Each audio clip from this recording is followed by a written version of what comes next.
સુરતમાં 10,000 પરિવારના માથેથી છછીનવાશે. લોકોને સરકાર ઝેર આપી દે તો સારું. સચિન સ્લમ બોર્ડમાં રહેનારાઓએ પીડા જણાવી આજથી મકાન ખાલી કરાવાશે. સચિન સ્લમ બોર્ડમાં 10,000 કરતા વધારે પરિવારો રહે છે. ગઈકાલે 16મી જુલાઈએ સચિન સ્લમ બોર્ડમાં પાણી લાઈન અને વીજ લાઈન કાપી નાખવામાં આવી હતી, જેથી અહીં રહેતા લોકોએ આખી રાત અંધારામાં વિતાવી હતી. આવતીકાલે 18મી જુલાઈ આજથી ફરીથી મકાન ખાલી કરવા માટે વહીવટી તંત્ર પહોંચવાનું છે.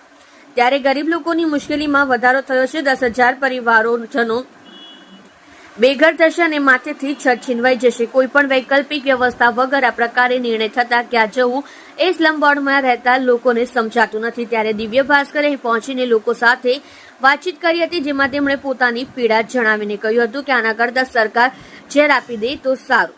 એક સાથે હજારો પરિવાર બેઘર થયા. સચિન સ્લમ બોર્ડ વિસ્તારમાં છેલ્લા 30 વર્ષથી હજારો પરિવારો વસવાટ કરી રહ્યા છે. સચિનના પાલિકામાં બિલ્ડિંગ ધરાશાયી થવાના ઘટના બાદ વહીવટીતંત્ર અત્યાર સુધીમાં માત્ર નોટિસ આપીને જ પોતાની કાર્યવાહી પૂર્ણ કરી હોવાનું સમજતી હતી, પરંતુ ત્યારબાદ જાણે તેમની આંખો ખુલી હોય એ રીતે વહીવટીતંત્ર દોડધામ મચાવી હતી. જર્જરિત સચિન સ્લમ બોર્ડના આવાસો ખાલી કરાવવા માટે યુદ્ધના ધોરણે કામગીરી શરૂ કરી દેવામાં આવી છે.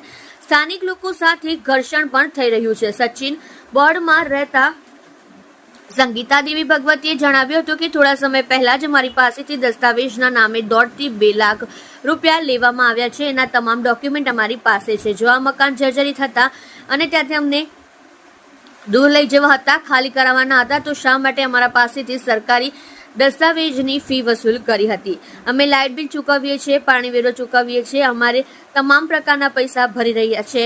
જો આટલા વર્ષોથી આટલા રૂપિયા ભર્યા બાદ પણ જો અમારી વૈકલ્પિક વ્યવસ્થા ન કરવામાં આવી તો એના માટે જવાબદાર કોણ છે? બેઘર થયેલા લોકો સરકારને કહે છે કે અમને ઝેર આપીને મારી નાખો, કારણ કે અન્યાય અમારાથી સહન થતો નથી. અમારા પરિવારમાં માત્ર એક જ વ્યક્તિ કમાવાવાળી છે અને હવે ઘર ભાડેથી મળતા નથી. આપ જોઈ રહ્યા છો સોમવાર time news channel. Bureau report, Surat.